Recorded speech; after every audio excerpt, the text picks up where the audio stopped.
નમસ્તે વિદ્યાર્થી મિત્રો, કેમ છો બધા? મજામાં છો ને? આશા રાખું છું બધા મજામાં હશો અને સારી રીતે અભ્યાસ કરી રહ્યા છો.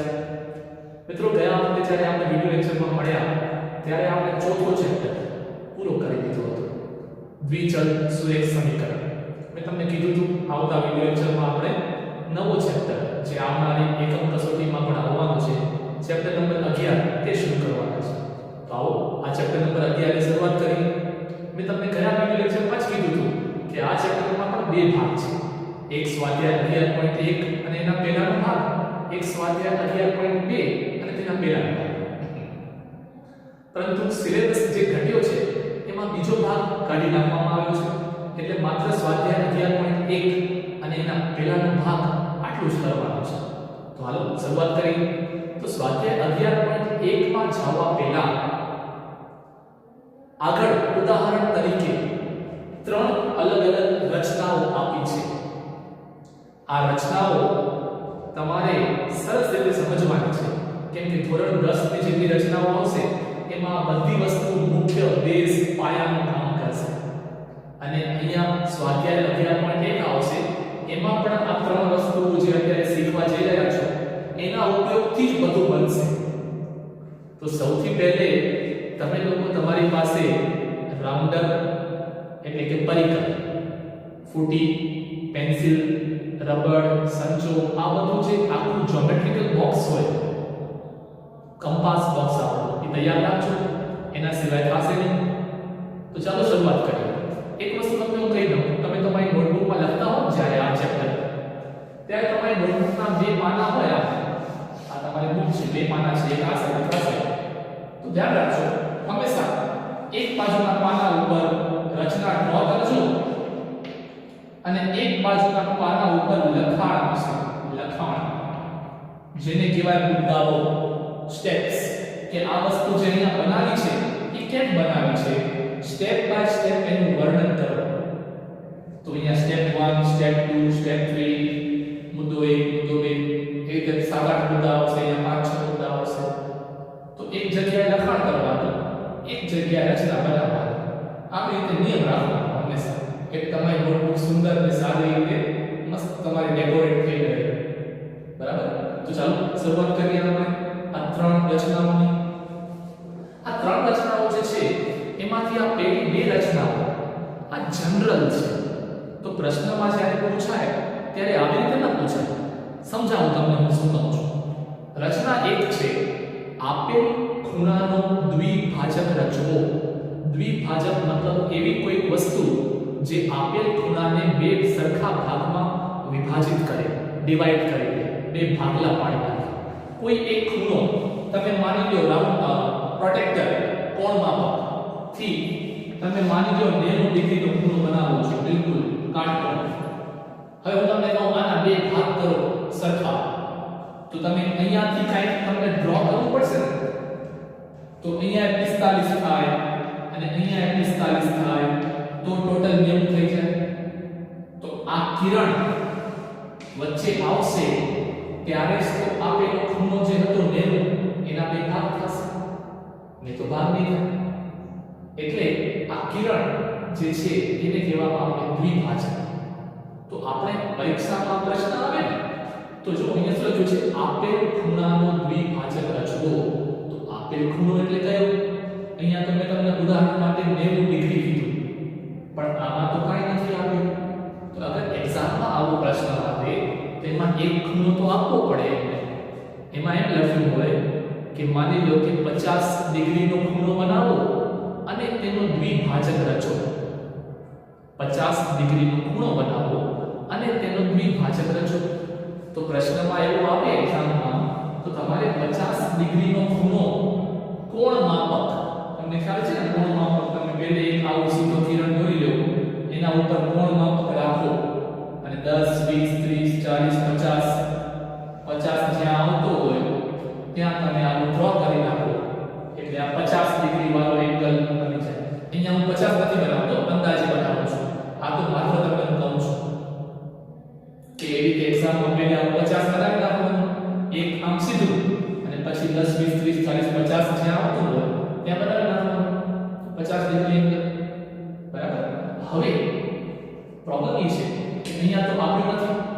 તો માની લો કે આવું ને આવું પૂછાય તો પરીક્ષામાં આપેલ ખૂણાનો દ્વિભાજક રચવાની રચના બનાવો તો શું કરશો? તો 50 બનાવશો, 90 બનાવશો?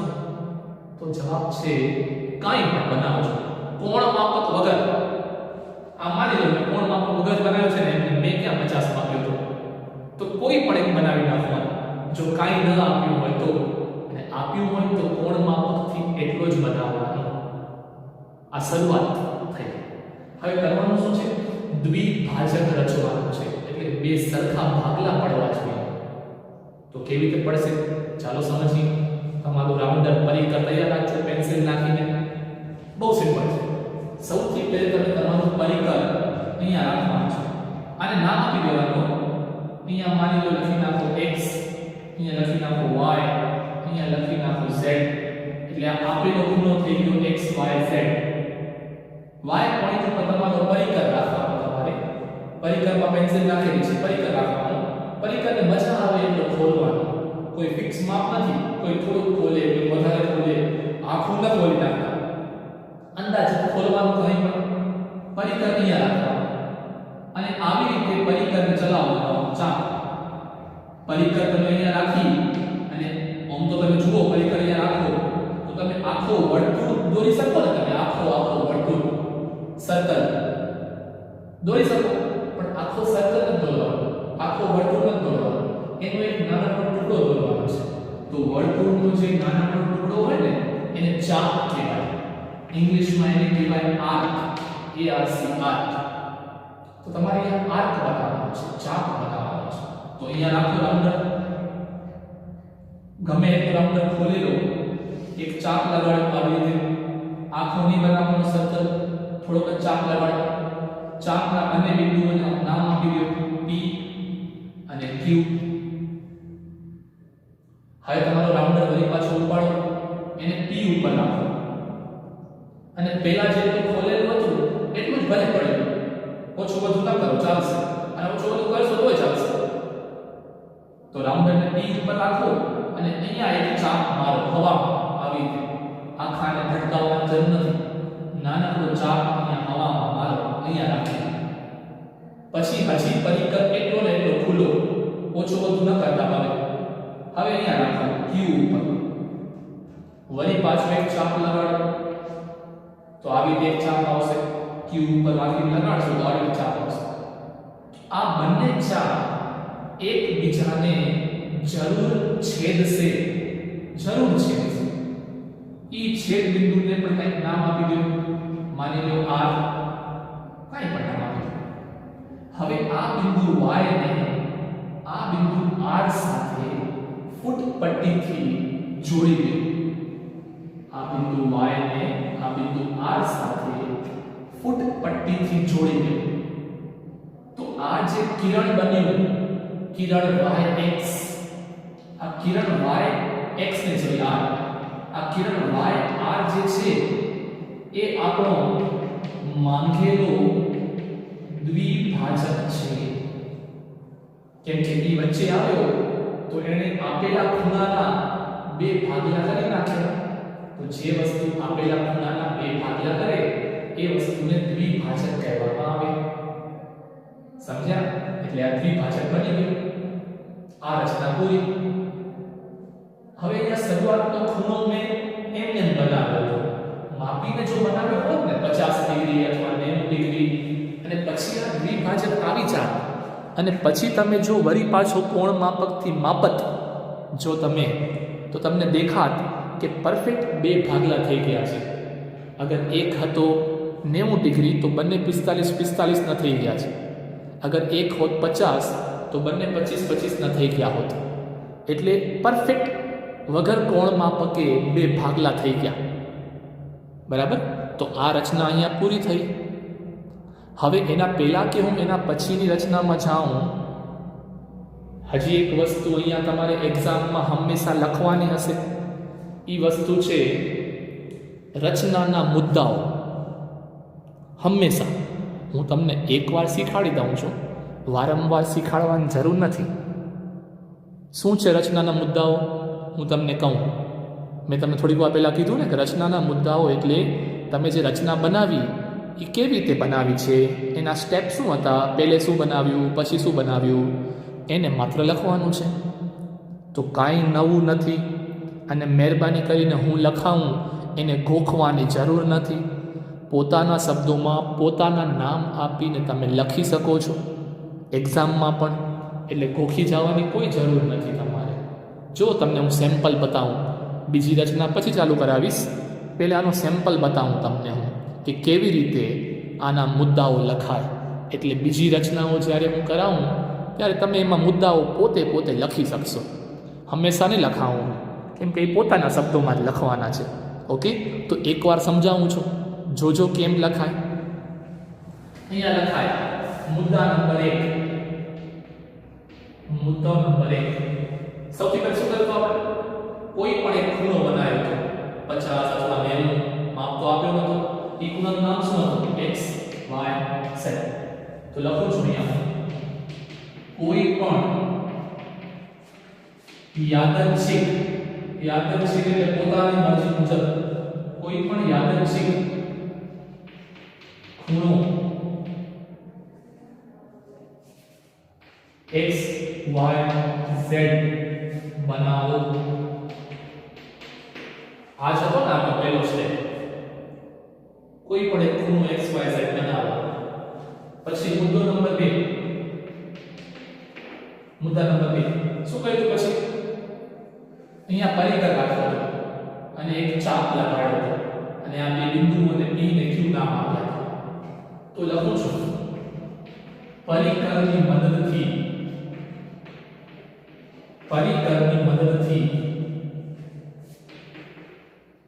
બિંદુ y પરથી, અહીંયા રાખશો તો રાઉન્ડર પરિકર ને રાખો, બિંદુ y પરથી કોઈ પણ ત્રિજ્યાનું, ત્રિજ્યા એટલે તમને કીધું હતું રાઉન્ડર પરિકર ગમે એટલો ખોલો, ઓછો વધુ, તો તમે જેટલું ખોલો એટલી ત્રિજ્યા થાય. તમે જરાક ખોલો અને ચક્કર બનાવો આખો તો નાનકડું સર્કલ થયું, તો ત્રિજ્યા રેડિયસ નાની હોય. તમે વધારે ખોલો, મોટું ચક્કરો બનાવો તો રેડિયસ વધારે હોય. એટલે જેટલું આપણે પરિકર ખોલીએ ને એને એમ કહેવાય ગણિતની ભાષામાં કે એટલી બે ત્રિજ્યા રાખી છે. તો કેટલી રાખવાની ત્રિજ્યા? કાંઈ પણ રાખવાની છે. તો બિંદુ y પરથી કોઈ પણ ત્રિજ્યાનું ચાપ દોરો તથા છેદ બિંદુઓને p તથા q નામ આપો. છેદ બિંદુઓ જે આવ્યા એને p તથા q નામ આપો. આ સ્ટેપ નંબર 2, મુદ્દો બીજો પૂરો. અને મુદ્દા નંબર 3 કેટલું સિમ્પલ છે. જો તો આમાં કાંઈ ગોખવાનું છે, જે બનાવ્યું એ લખવાનું છે. એટલે હું તમને કહું છું, એક સેમ્પલ આપું છું, હંમેશા નહીં લખવાનું, પોતે લખો, પોતે યાદ જ ના થાય. જેને બનાવતા આવડે એને લખતા થવાનું આપણે શું કર્યું? આવડે ને? રસોઈ બનાવતા આવડતી હોય તો કોઈ તમને પૂછે કે પહેલે શું કર્યું પછી શું કર્યું, તો તમે લખી શકો ને કે લખવાનું કે બોલવાનું. કે માણસ લખી ક્યારે ન શકે, બોલી ક્યારે ન શકે? જ્યારે પોતે ન બનાવ્યું હોય અને પોતાને ન આવડતું હોય તો થોડી સ્ટેપ ખબર હોય. પોતે જ બનાવી હોય આખી આઈટમ કોઈ રસોઈની મસ્ત, તો ખબર હોય કે આના પછી આમાં શું પડે, આના પછી શું કરવાનું, આના પછી આ કરવાનું, બધું ખબર હોય. એવી રીતે પોતે બનાવી તો ખબર હોય શું લખવાનું હોય. અચ્છા, આના પછી શું કર્યું? p ઉપર પરિકર રાખ્યો હતો, પછી q ઉપર રાખ્યો હતો અને બે ચાપ દોર્યા. તો મુદ્દા નંબર 3, બિંદુઓ p અને q પરથી, બિંદુઓ p અને q પરથી કોઈ પણ ત્રિજ્યાના, જો હરી પાછું બતાવે, કોઈ પણ ત્રિજ્યાના, કેમ કે રાઉન્ડર ગમે એટલું ખોલવાનું છૂટ હતી ને પરિકર, કોઈ પણ ત્રિજ્યાના બે ચાપ દોરો અને જ્યાં બંને ચાપ છેદે તે બિંદુને r નામ આપો. તે બિંદુને r નામ આપો. તો r આવી ગયો.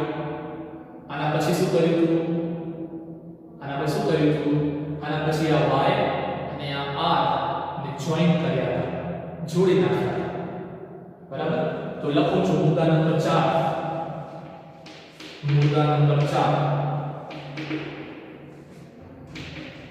બિંદુ y અને r ને જોડતું કિરણ y r બનાવો બિંદુ y ને જોડતું y અને r ને જોડતું કિરણ y r બનાવો બસ થઈ ગઈ રચના પૂરી તો છેલ્લે લખી નાખો હવે મુદ્દા નંબર 5 નહીં તેથી કિરણ y r એ માંગેલ દ્વિભાજક છે કિરણ y r એ માંગેલ દ્વિભાજક છે રચના લખો અને આપેલા ખૂણાનો દ્વિભાજક રચો તો રચાય તો દ્વિભાજક થાય સમજાય ગયું એટલે આવી રીતે મુદ્દાઓ લખવાના આમાં ક્યાં કાંઈ અઘરું છે સિમ્પલ ગુજરાતી ભાષામાં જે બનાવ્યું તે લખવાનું છે હવે એમ ન વિચારજો કે હંમેશા 4 જ મુદ્દા થવા જોઈએ ક્યારેક 5 થાય 6 થાય 7 થાય 8 થાય પણ એટલા જ રાખજો 20 25 50 મુદ્દાઓ ન લખી આવજો હો એટલે 5 6 7 8 મુદ્દાઓ લખી અને નીચે આવી રીતે પૂરો કરી નાખવાનો તો હવેથી 11.2 11.3 રચના કે સ્વાધ્યાય પહેલું કરાવીશ એમાં હવે હું મુદ્દાઓ નહીં લખાવું પણ તમારે હંમેશા મારા કીધા વગર એક સાઈડ પાનામાં રચના અને બીજી સાઈડ પાનામાં મુદ્દાઓ ફરજિયાતપણે લખી જ નાખવા પૂછ્યા વગર પોતાની ભાષામાં કોઈ મિત્રને પૂછવાની જરૂર નથી કોઈમાંથી કોપી મારવાની જરૂર નથી પોતાની રીતે મુદ્દાઓ લખી નાખવા સમજાણી વાતને તો આ થઈ પહેલી રચના પૂરી આની જરૂર પડશે સ્વાધ્યાયમાં હાલો હવે બીજી રચના શીખવાડો હવે મુદ્દાઓ નહીં લખો માત્ર રચના બનાવતા શીખવાડીશ તો ચાલો જાણીએ આપણે રચના નંબર 2 તરફ રચના નંબર 2 નો પ્રશ્ન એમ કહે છે આપેલ રેખાખંડના લંબ દ્વિભાજકની રચના કરવી આપેલ રેખાખંડના લંબ દ્વિભાજકની રચના કરવી તો આપેલો રેખાખંડ ક્યાં અગર પરીક્ષામાં આ પૂછાય તો પરીક્ષામાં આવી રીતે આપેલું હોય કે 10 સેન્ટીમીટરનો એક રેખાખંડ બનાવો અને તેનો લંબ દ્વિભાજક રચો પરીક્ષામાં પૂછાય તો આવી રીતે આપેલું હોય પણ અહીંયા તો આપ્યું નથી કે 10 સેન્ટીમીટર કે 15 કે 20 કે 5 કે 7 કે 8 તો શું કરવાનું પહેલી રચનાની જેમ જ મજા આવે એટલો રેખાખંડ બનાવવાનું છે તો એક રેખાખંડ બનાવી નાખવાનો સીધો આ થઈ ગયો રેખાખંડ નામ આપી દેવાનું રેખાખંડ AB તો તમારો પહેલો મુદ્દો લખશો ત્યારે આ લખાશે ને કોઈ પણ માપનું રેખાખંડ AB બનાવો ભલે એકદમ લખી લેશે આ બનાવે જો આપ્યું હોય પ્રશ્નમાં 10 સેન્ટીમીટર તો ફૂટીથી 10 સેન્ટીમીટર માપીને એટલું જ બનાવો નથી આપ્યું તો કાંઈ વાંધો નહીં સરસ મજા આવે એટલું બનાવો હવે કરવાનું શું છે આપેલ રેખાખંડના લંબ દ્વિભાજકની રચના કરવી લંબ દ્વિભાજક એટલે શું બે શબ્દો છે લંબ દ્વિભાજક લંબ એટલે બિલકુલ 90 ડિગ્રીના ખૂણે હોય કાટખૂણે અને દ્વિભાજક એટલે સરખા બે ભાગ પાડતો હોય તો એક એવું આપણે રેખા બનાવવાની છે એક એવી રેખા બનાવવાની છે જે આ રેખાખંડને લંબ તો હોય સાથે સાથે બે ભાગલા પણ કરતી હોય એવી રેખા બનાવવાની છે તો કેવી રીતે બનાવશું તો આપેલો સ્ટેપ નંબર 2 તમારા પરિકરને A ઉપર રાખવાનું પરિકરને અને કેટલું ખોલવાનું હવે મજા આવે એટલું નહીં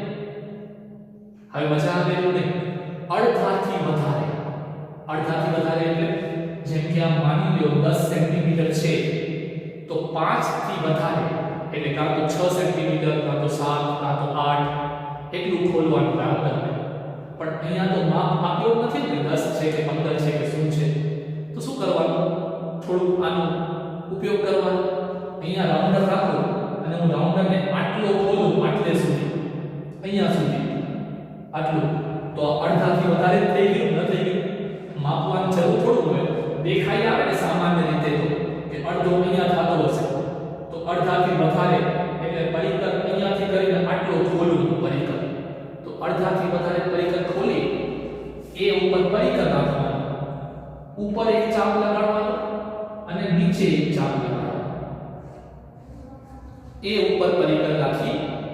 અડધાથી વધારે ખોલી એક ચાપ ઉપર એક ચાપ નીચે.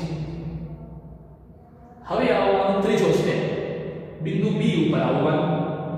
બિંદુ બી ઉપર પરિકર રાખવાનું. કેટલું ખોલવાનું?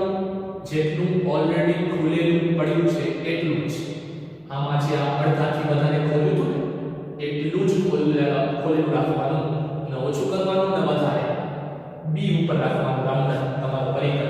બી ઉપર રાખી વળી એક ચાપ ઉપર એક ચાપ નીચે. તો બી ઉપર રાખશો તો એક ચાપ અહીંયા આવશે ને એક ચાપ અહીંયા આવશે.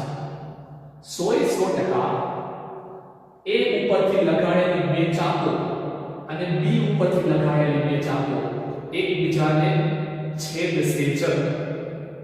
ન છેદે તો જરા ફરી પાછો એ ઉપર આવી અને જરા મોટી બનાવવાની સાધારણ, તો પોતે છેદી જ જશે. બરાબર? ન છેદે તો તમારા રાઉન્ડર રાખવામાં ભૂલ થઈ જશે. હવે આ બે બિંદુઓને નામ આપી દેવાનું. માની લો કે P અને માની લો કે Q. નામ આપી દેવાનું. હવે છેલ્લો સ્ટેપ, ફૂટી ઉપાડો. આ P અને Q ને જોડતી રેખા PQ બનાવી દો.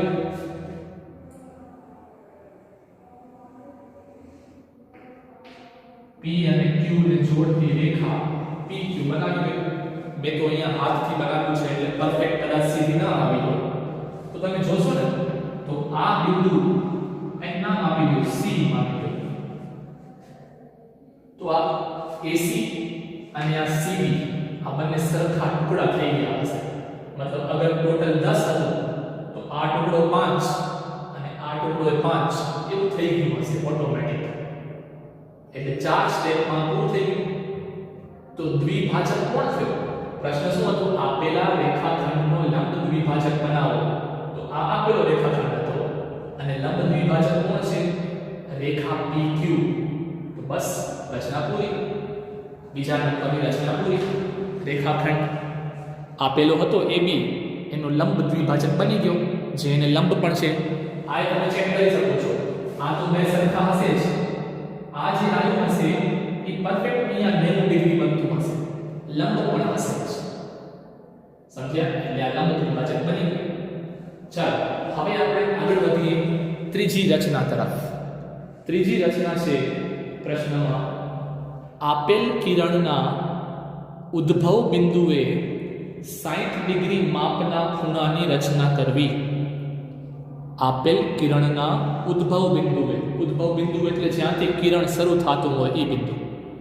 આપેલા કિરણના ઉદ્ભવ બિંદુએ 60 ડિગ્રી માપના ખૂણાની રચના કરવી. તો સ્ટાર્ટ કરીએ. આપેલ કિરણ, તો ક્યાં આપેલ? આપેલ નામ તો પોતાની રીતે બનાવવાનું. આ બની ગયો આપેલ કિરણ. સીધો એક મેં કિરણ બનાવી નાખ્યો. નામ આપી દેવાનું. માની લો કે આ બિંદુ P, અહીંયા માની લો Q.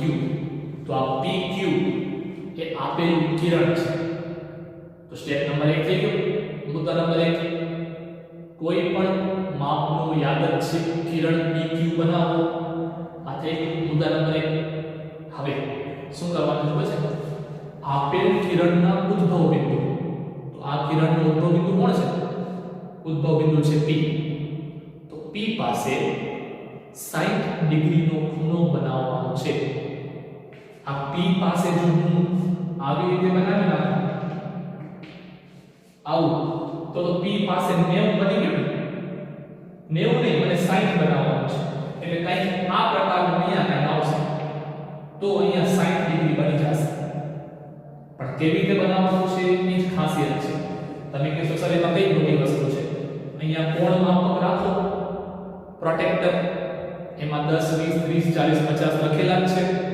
તો 60 જે આવતું હોય ત્યાં બનાવી નાખો 60, ખતમ થઈ ગયું. ના, ખૂણાની રચના કોણ માપકથી નથી કરવાની. આપણે ચોથા પાંચમા ધોરણમાં નથી, પરિકરથી બનાવવાનું છે.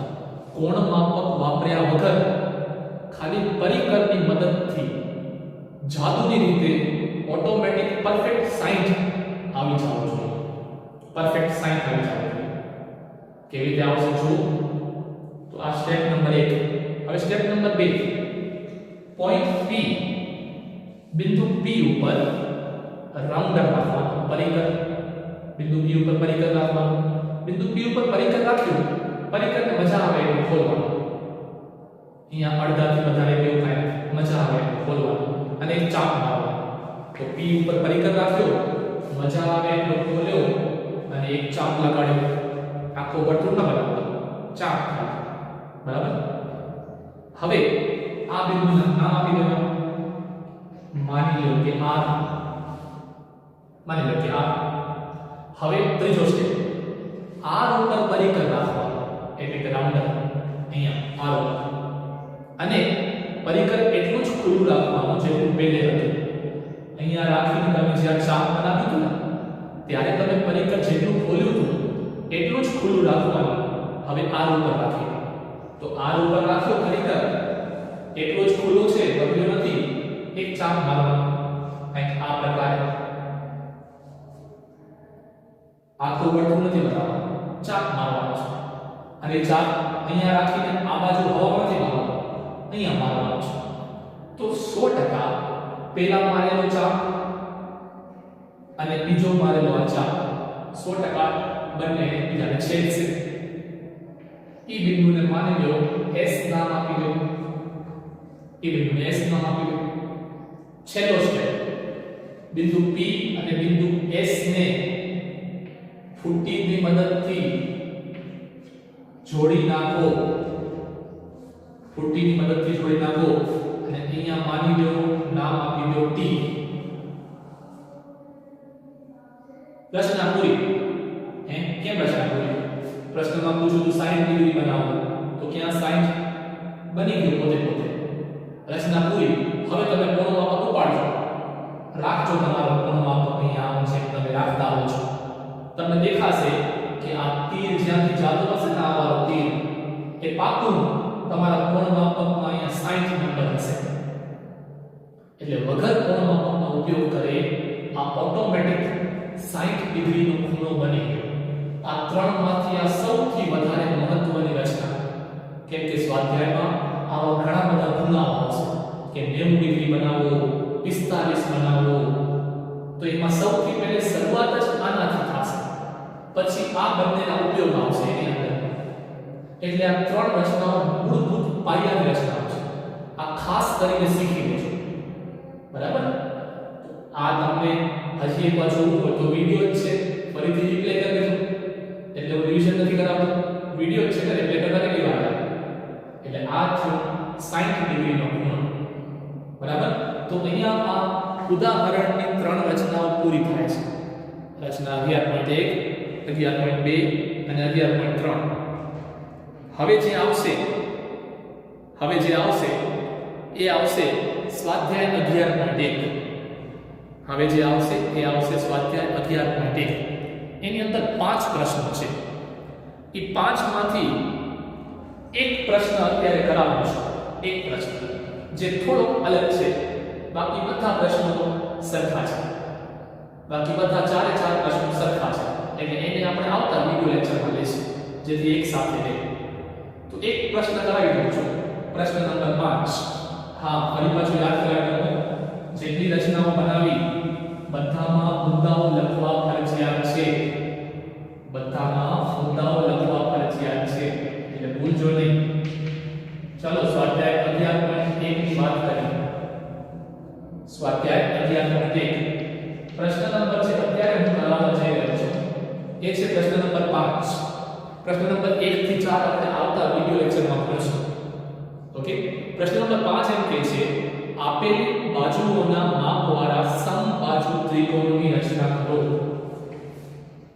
આપેલી બાજુઓના માપવાળા સમબાજુ ત્રિકોણ ની રચના કરો. આપેલી બાજુઓના માપવાળા સમબાજુ ત્રિકોણની રચના કરો. તો વળી પાછી આ રચના આના જેવી છે. આપેલી બાજુ ક્યાં આપેલી છે? કાંઈ નથી આપેલું, ન આપેલું તો પોતાની મરજીથી લેવાની, પણ પરીક્ષામાં આપેલું હશે કે જેની બાજુઓ 7 સેન્ટીમીટર હોય અથવા 10 સેન્ટીમીટર હોય અથવા 5 સેન્ટીમીટર હોય એવા સમબાજુ ત્રિકોણ કોને કહેવાય? જેની ત્રણેય બાજુઓ ત્રણેય સાઈડ સરખા માપની હોય એને સમબાજુ ત્રિકોણ કહેવાય. બરાબર, ઇંગ્લિશમાં એને ઇક્વિલેટરલ ટ્રાયેંગલ કહેવાય. તો સમબાજુ ત્રિકોણની રચના કરવાની છે. ત્રણેય બાજુ સરખી રાખવાની છે, પણ કેટલી રાખવાની છે અહીંયા નથી આપેલું, પણ તમે બનાવો ત્યારે પોતાના હિસાબે લઈ લેજો. પરીક્ષામાં આપ્યું હોય તો એટલું જ લેવાનું, ન આપ્યું તો પોતાના હિસાબે. તો માની લો કે અહીંયા આપણે 5 સેન્ટીમીટર લઈએ છીએ, માની લો. ઓકે, તો સૌથી પહેલા તમારે અહીંયા એક રેખાખંડ બનાવી નાખવાનો. માની લો કે નામ આપ્યું BC. આ છે 5 સેન્ટીમીટર માની લો. Okay, 5 centimetre. તો 5 લખી શકો છો, 7 8 10 કઈ પણ લખી શકો છો. તો 5 સેન્ટીમીટર વાળો એક રેખાખંડ બનાવી દીધો. પણ આપણે તો શું કરવાનું છે? આપણે એક ત્રિકોણ બનાવવાનો છે. ત્રિકોણની ત્રણેય બાજુ 5 5 5 ખાવી છે. તો પહેલો સ્ટેપ આ. સ્ટેપ નંબર 2, તમારો પરિકર રાખવાનો બિંદુ B ઉપર. બિંદુ B ઉપર તમારો પરિકર રાખો. હવે પરિકરને કેટલું ખોલશો? મજા આવે એટલું? ના. અડધાથી વધારે? ના. ફૂટીનો ઉપયોગ કરો. ફૂટીનો ઉપયોગ કરો અને પરિકરને 5 સેન્ટીમીટર જેટલું ખોલો. 0 ઉપર રાખી પરિકરનું મોઢું અને આ 5 નંબર સુધી પરિકરને ખોલો એટલે એમાં 5 સેન્ટીમીટર થશે. 1 ઉપર રાખીને નહીં હો, 1 થી 5 સેન્ટીમીટર જાઓ તો 4 સેન્ટીમીટરનું અંતર થયો ને. 0 ઉપર પરિકર રાખવાનું, 5 સેન્ટીમીટર જેટલું ખોલવાનું, કેમ કે આપણે બધી બાજુ 5 5 5 બનાવવાની છે. તો 5 સેન્ટીમીટર પરિકરને ખોલવાનું. તો B ઉપર રાખવાનું, 5 સેન્ટીમીટર ખુલેલો પરિકર અહીંયા ચાપ લગાડવાનો હવા નાનકડી. પછી એટલું જ ખુલ્લું રાખવાનું પરિકર, બદલવાનું નથી. હવે પરિકર રાખવાનું છે બિંદુ C ઉપર. હવે પરિકર રાખવાનું છે બિંદુ C ઉપર અને વળી પાછો એક ચાપ મારો આ પ્રકારે અહીંયા રાખી અને આ એક ચાપ મારો 5 સેન્ટીમીટર વાળો છો. આ બંને જ્યાં છેદે એ બિંદુને માની લો કે A નામ આપી દો. નાના ધોરણમાં આવી હશે આ. હવે ફૂટીથી A અને B ને જોઈન કરી નાખો. A અને C ને જોઈન કરી નાખો. તો તમને દેખાશે ઓટોમેટિક કે આ તો 5 લીધું હતું, આ 5 સેન્ટીમીટર આવી ગયું પોતે પોતે અને આ 5 સેન્ટીમીટર આવી ગયું પોતે પોતે. તો ત્રણેય બાજુ ત્રિકોણની થઈ ગઈ 5 5 સેન્ટીમીટર. એટલે આ ત્રિકોણ કેવો બની ગયો? સમબાજુ ત્રિકોણ બની ગયો. 5 સેન્ટીમીટર હોય છે એ ત્રણેય બાજુઓ, એવો સમબાજુ ત્રિકોણ આ બની ગયો. બરાબર, મુદ્દાઓ લખવાના છે પોતાની રીતે, ભૂલજો નહીં મુદ્દાઓ લખવાના. બરાબર, તો આ પ્રશ્ન નંબર 5 પૂરો થયો. પ્રશ્ન નંબર 1 થી 4 હવે બાકી રહે છે. તો એ પ્રશ્ન નંબર 1 થી 4 જેમ મેં તમને કીધું બધામાં ખૂણા બનાવવાના છે. આ કેમ 60 ડિગ્રી બનાવ્યો છે? તો કોકમાં 90, કોકમાં 75, કોકમાં 45, કોકમાં 22.5 આવા અલગ અલગ ખૂણાઓ આવશે. આ બધા ખૂણાઓ બનાવવાના છે. બધાની શરૂઆત આનાથી થશે. પછી અહીંયા પહેલે બનાવી હતી અને આ બીજી બનાવી, એનો પણ ઉપયોગ આવશે. તો જે આજે શીખ્યા એ બધાનો ઉપયોગ કરી અને આવનાર વિડિયો લેક્ચરમાં ઘણી બધી રચનાઓ બનાવવાની છે. ઓકે, તો આ વિડિયો લેક્ચર અહીંયા પૂરું કરીએ. પણ ખાસ ધ્યાન રાખજો, રચના લખી એક સાઈડ બનાવવાની, એક સાઈડ મુદ્દાઓ ફરજિયાત લખવાના, જેમ મેં તમને એકમાં લખીને સમજાવ્યું. ઓકે, તો આજના સેશનને પૂરું કરીએ. આવતા વિડિયો લેક્ચરમાં કોશિશ કરશું કે 1 થી 4 પ્રશ્નો બધા થઈ જાય તો આ ચેપ્ટર આપણું આવતા વિડિયો લેક્ચરમાં પૂરું થઈ જાય. ઓકે, તો ત્યાં સુધી થેન્ક યુ સો મચ બધાને. આવજો અને પોતાનું ધ્યાન રાખજો.